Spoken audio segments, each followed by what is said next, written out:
Next topic is still part of your ineffective uterine contraction. Letter C, we will be discussing uncoordinated. Uncoordinated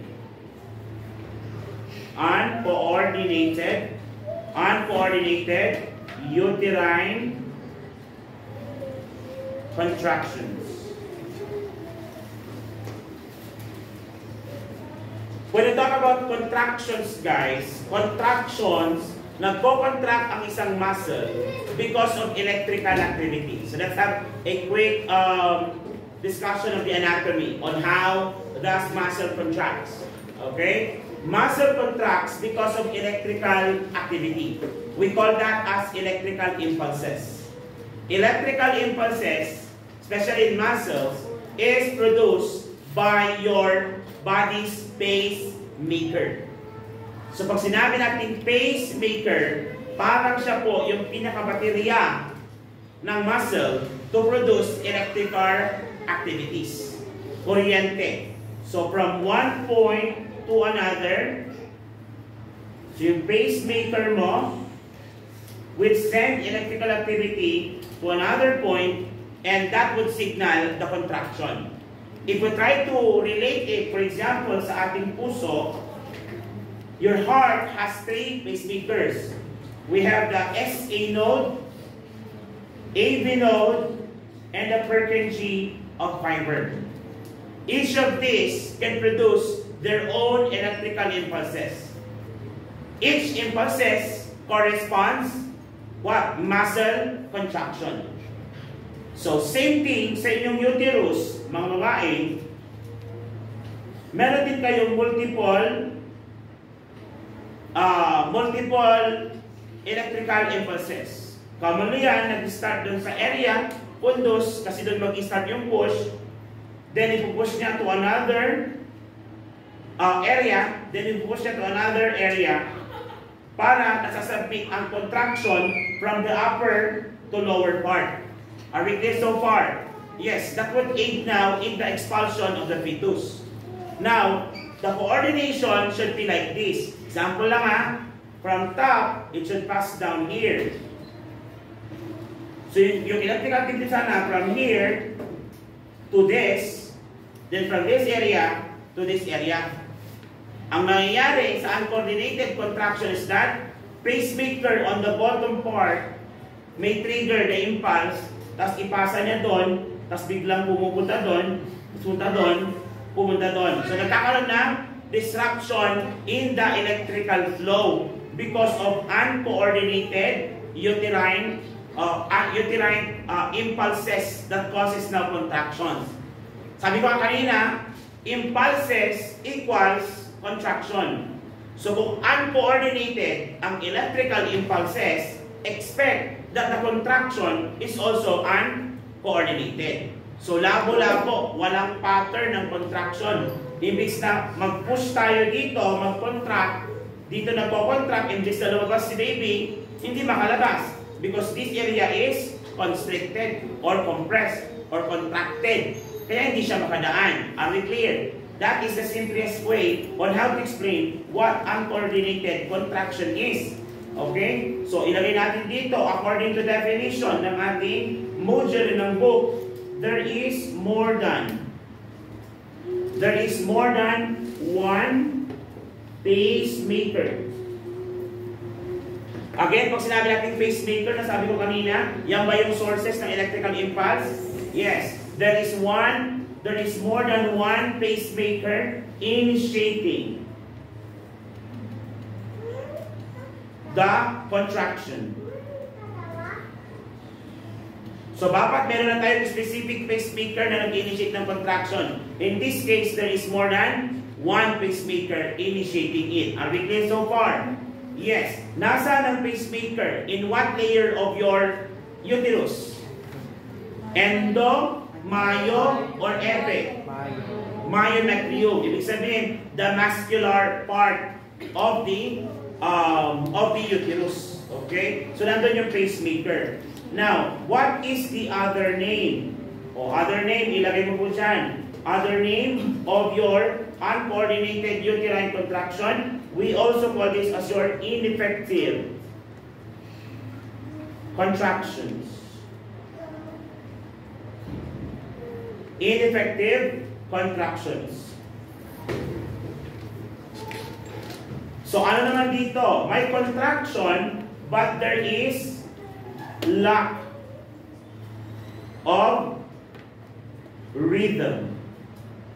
The lack of rhythm in patterns. There is lack of rhythm in patterns. Lack of rhythm in patterns of electrical impulses. Of electrical impulses. Lack of rhythm in patterns of electrical impulses for effective cervical dilatation.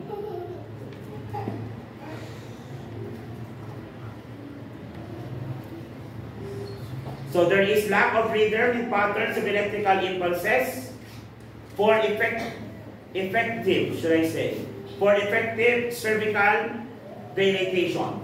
For effective cervical dilatation. And dahil doon, magkakaroon tayo ng can lead to prolonged labor again. Can lead to prolonged labor. What are the possible causes? So let's talk about the causes. What are the possible causes? So causes includes the following. Number 1, immature. Immature cervical ripening. Pag sinabi natin immature cervical ripening, what do you mean by cervical ripening? Pwede ba siyang spacement? Yes. Ibig sabihin, hindi pa fully paced, matigas pa, hindi pa soft na parang earlobe ang iyong cervix. Okay? So dapat mo kasi magkaroon muna ng effacement bago magkaroon ng labor. Okay? Number 2, stimulation.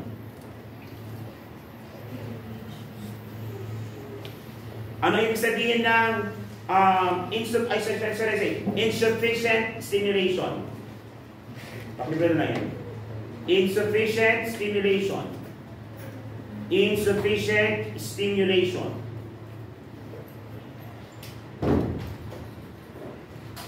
Insufficient uterine stimulation.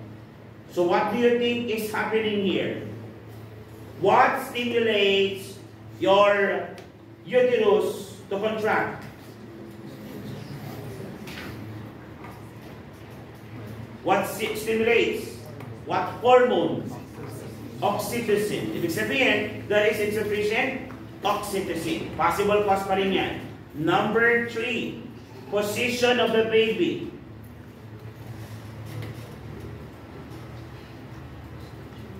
So for the position of the baby, an example ng mga improper position, pwede ba dyan ang breach? Yes. Okay, yes. Possible siyang cause.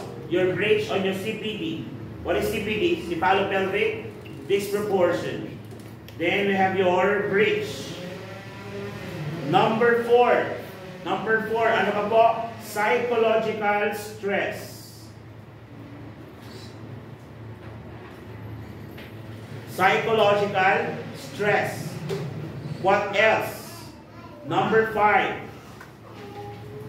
Fatigue. Extreme tiredness. Okay? And maternal health conditions. Maternal health conditions. Again, fatigue, that is your exhaustion. Okay, extreme tiredness. Then we also have your maternal health conditions. What are examples of your maternal health conditions that leads into this? Pwede po dyan ang obesity. Obesity is one of the factors. Another one is your diabetes and fibroids. Again, explain ko na kanina, fibroids are scars in your uterine endometrium caused by previous delivery, such as your cesarean section, kasi meron yung backlog. Okay? So that is the Okay, causes of your uterine, uncoordinated uterine contractions. Uncoordinated uterine contractions. Let's go now to the signs and symptoms. Signs and symptoms. Number 1, there is lack of progression. There is lack of progression. The lack of progression, according to book Hallmark sign. This is a hallmark sign. Kaya kung makikita mo, uncoordinated uterine contraction, also known as ineffective uterine contraction, can either be uterine hypertonic or hypotonic contractions. Both of them may lead to a prolonged progression of labor, okay, which is a hallmark sign of this condition. And commonly the reason kung bakit sinisies na ang pasyente. Okay, na-frustrate ka minsan, lalo kapag private institutions ito. Diba? Of course, mas marami ang pera kapag CS kaysa sa one. Ang natutuwa lang kapag ganyan is mga lying-ins. Yung NSD, lying-ins. Kasi mga midwife tumitirada dyan. Okay? Bemok approach sila. Kasi wala silang kita kapag na-CS yan. Am I right? Yes, hindi lang pwede mag-CS ang midwife. Okay? So yung mga lying-ins. Sir, asan ang nursing? O wala tayo. Okay, pwede mo tayo ng lying-ins. Hanggang assist lang tayo. I've seen a post that last night. Okay? Post noong friend ko na doktor na ngayon. Sabi niya. Reklamo daw ng mga nurses dun sa ward. Tapos may quote siyang sinin doon sa wall niya. Parang labas na sila labas yung ngayon eh. Parang sa Pilipinas lang kasi when you go for when you do good in your job, when you do your good in your job, ano mangyayari sa inyo? They will give you an additional task without compensation. Unlike sa Amerika, pag magaling ka, dagdagan natin ang sahod para hindi umalis. Sa Pilipinas, dagdagan natin ang trabaho. Parang ganon. Recently, nakikita ko siya. Recently. That's ko nakikita recently. Tapos, parang, if you come in late, deduction. If you go for overtime, kahit man lang sana thank you meron. Pero kadalasan, parang take it for granted. No wonder daw, karamihan ng nurses sa hospital, sinasabi ng doktor na yon is that, kasano ngayon, inilokano siya, paano mo sabihin na para sa inyo ako bumabangon kung tinatamad ako bumangon. Kasi nga, pagpasok ko, 450 ang sahod, parang gano'n, tapos 8 hours ka magtrabaho, parang gano'n. So, medyo nakakalungkot lang. Hindi ka pa nakita kanina. Okay? Anyway, buti pa sila, mga doktor, 15 minutes, medyo malaki na, am I right? 2.5 na yung 15 minutes na istorya, am I right? Samantalang sa atin, yung 1 hour na istorya, walang compensation yun. Meron naman minsan, may pa-chocolate si pasyente, tapos bawal ka pang tanggapin, am I right? So tinatanggap ko palihim, kailangan huwag ka nang lumabas ng room na hindi kinakain, kainin mo na sa room. Para hindi alam ng kasama, kasi pag nagkabukingan, talo ka, am Kaya, kainis talaga. Minsan naman, nakikihingi ka na lang na, sa sobrang awa na sa pasyente sa'yo, ma'am, kumain ka na ba? May saging dito, oh. Parang gano'n. Samantalang sila ginandahan lang yung approach. Parang, yes ma'am, kumusta ka na? O sige, bukas, isa ka ng gamot ko, bukas, di-discharge ka na. Alala, 3.5 na yung 2.5 na. Samantalang sa atin, meron pa nakita, kapag sinapak mo ang pulis, kulong ka. Pag sinapak mo ang bus driver, kulong ka. Pag sinapak mo ang vendor, kulong ka. Pero pag ang nurse sinapak, ano daw ang sagot ng boss? Ano sa tingin mo ang mas maganda pang ginawa mo during the operation? Parang, ang irate patient has the right to hit you. Dapat, kinalma mo siya. Dapat may nagawa kang differently para hindi ka nasapak. Ganun ang mga nurses, samantalang pag ibang profession, pag sinapak, demanda, aresto agad. Pag nursing, iyak. Maktol sa CR, tas TikTok. Ganun ang ginagawa, okay? Alam tayo ng gasgas ng aking screen. Okay, number 2. Okay, irregular contractions. Irregular contractions. Ilagay mo dyan, irregular contractions. Number 3, ito yung masakit. Painful. but ineffective. Akala mo may sarap sa hirap, meron. Yung pala hirap lang naranasan mo. Walang sarap kasi kahit gaano pa siya ka-painful, gaano kalakas kayo na mag-contract, still, hindi nagdadilate si cervix. Yun ang problema ay, yung pang ready ka ng umire, pero sa cervix mo close pa. Ayaw niya pang ibigay yung bata. Number 4, okay? No clear pattern. No clear pattern. Hindi ba may regular pattern na tayo depende sa phase? Pag latent yan, active or transitional phase, tama ba? Yes. Yung regular pattern na yon naging irregular. Kung kanina, yung active mo, dapat active, continuous, frequent contractions, naging karoon ng infrequent or irregular contractions. Yung po ang ibig sabihin nun, okay? Now, what are the possible complications?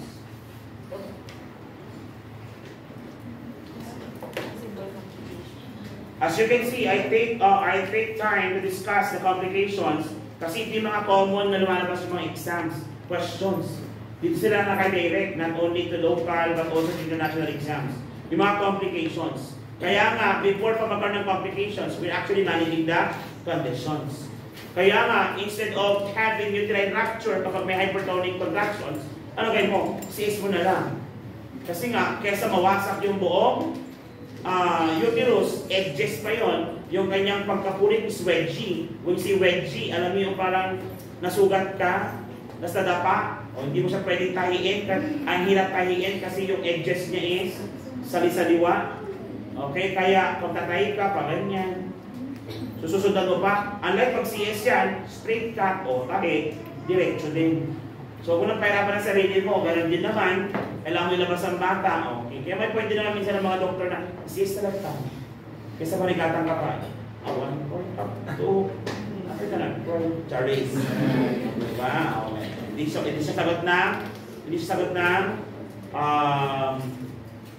siya sagot ng PhilHealth kaya lalapit pa ngayon kay politiko. At tayo election next year, magbibigay siya. Pero pag hindi yan election, wala mo nang bigay. Tayo ko tinutulungan. Yan na muna. So excuse me ka muna, lalo pag hindi mo binugustiman. Number 1, prolonged labor. Expected naman po ito, prolonged labor. Number 2, ilagay mo din dyan, increase need for intervention. Increase need for intervention. Sabi ko kanina to, pwede ba mag-forceps delivery, vacuum, and also your cesarean section. Number 3, okay? Maternal stress.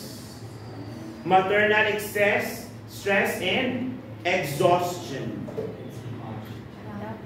Exhaustion. Pagod na pagod. Do you feel exhausted after doing the deeds? Sino nag-deeds? Do you feel exhausted after doing the deeds? Yes, sir. Ano kaya ang deeds niya? Di ba sabi? Sino pa dito? Si Joshua. After doing the deeds. Okay? And malay nyo si Domingo lagi may sinusundo.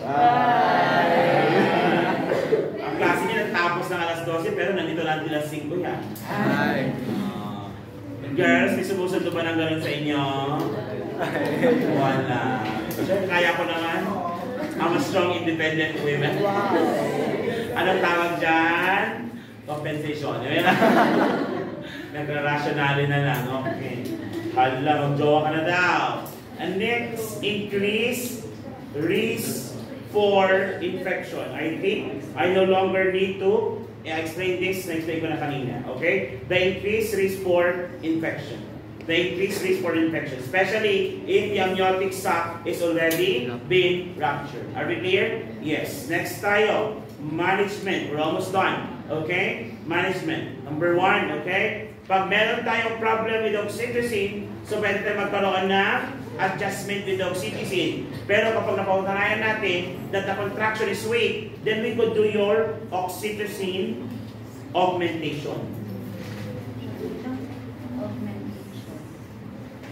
Explain natin. Saan ang pagkakaiba ng induction of labor and augmentation of labor? Pag sinabi natin induction of labor, you promote labor process. Augment, you help. Parang narinig mo yung word na augment.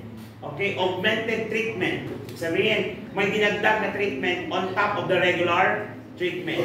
For example, meron siyang stage 3 cervical cancer. Stage 3 cervical cancer. Ang kanyang treatment modality is surgery with chemotherapy augmentation. We say chemotherapy augmentation, after niya mag-surgery, mag-undergo siya ng chemotherapy. Yun ang ibig sabihin nun. In this case naman, we are going to do your oxytocin augmentation to augment or help the body's oxytocin. Okay? So dadagdagan lang natin yung level ng oxytocin na meron na yung katawan. Okay? Number two. Next, position and movement. Position and movement. So pag sinabi natin position and movement, tulad na sabi ko sa inyo, kapag naka-resting siya, dapat naka-left side lying siya. Next, kapag movement naman, ano yung mga movement na yan? Pwede ba yung mga exercise? Yes, walking, rocking, sitting on a birding ball, ano pa? Hand and knees posture, yung hand and knees posture. Ano ba niya? Yung ginagawa ng Montes? O kaya yung squatting. Yan. So the hand and knees posture or your squatting. So that is your movement. Okay? Yan yung mga yon. Walking, rocking on a birding ball, and hand and knees squatting. Lahat po yan under the movement. Pwede yan makatulong sa labor process. Next, since pabasag na po ang ating amniotic fluid or amniotic sac, possible siya mag-loss ng fluids. Possible siya mag-loss ng fluid. So you have to provide hydration and nutrition. We have to provide hydration and nutrition. Hydration and nutrition. And the last one, okay, relaxation techniques. Relaxation techniques. Pag sinabi natin relaxation techniques, alam nyo ito mga tao, what are this? Pwede ba ang deep breathing exercise? Okay. Pwede din ba ang massage? Sa likod, sa back? Okay. So pwede mong gawin yung effleurage. Nalala mo sa effleurage? The sweeping motion, effleurage. You still remember that? Wala na, nakalimutan niya sa session niya, di ba? Di-discuss yung sa session, alternative medicine, isn't it? Yes. Okay, relax. Relaxation technique, yan, deep breathing exercise and massage. Are we clear? Yes. Okay? And another, kapag hindi pa pumutok ang amniotic sac, ano ulit ang gagawin? Amniotomy. Okay? Amniotomy. Ano ulit ang amniotomy? Artificial rupture of the membrane. Pag sobrang sakit, pwede bang mag-anesthesia? Yes. Pain relief. Pain relief. Number 7, tocolytics. In some cases. Emphasize in some cases. Sir, sabi mo kasi kanina magbibigay ng oxytocin, tapos magbibigay ng tocolytic. At di walang silbi. Tama ba? Huwag mo pagsabayin. Ang sabi nga, in some cases, if there is overactive, okay, hypertonic contractions, okay? Pag may overstimulation tayo, in some cases, pwede tayo magbigay ng tocolytics. At tocolytics natin, alam nyo na yan, terbutaline and magnesium sulfate. Yung meron pa yung isa, yung sinabi ko natin, right to drink. Okay? Do you have any question? Again, kapag sinabi natin uncoordinated, pacemaker ang problema dyan, it can be hypertonic or hypotonic. Kaya ngayon management is almost the same. Okay? Huwag mo pagsabay-sabay ng treatment, you have to assess the treatment. Depende sa kung anong kailangan ng pasyente. Pag may overstimulation, you give tocolytic. Pag may understimulation, you give uterotonics or your oxytocin. Any question? None.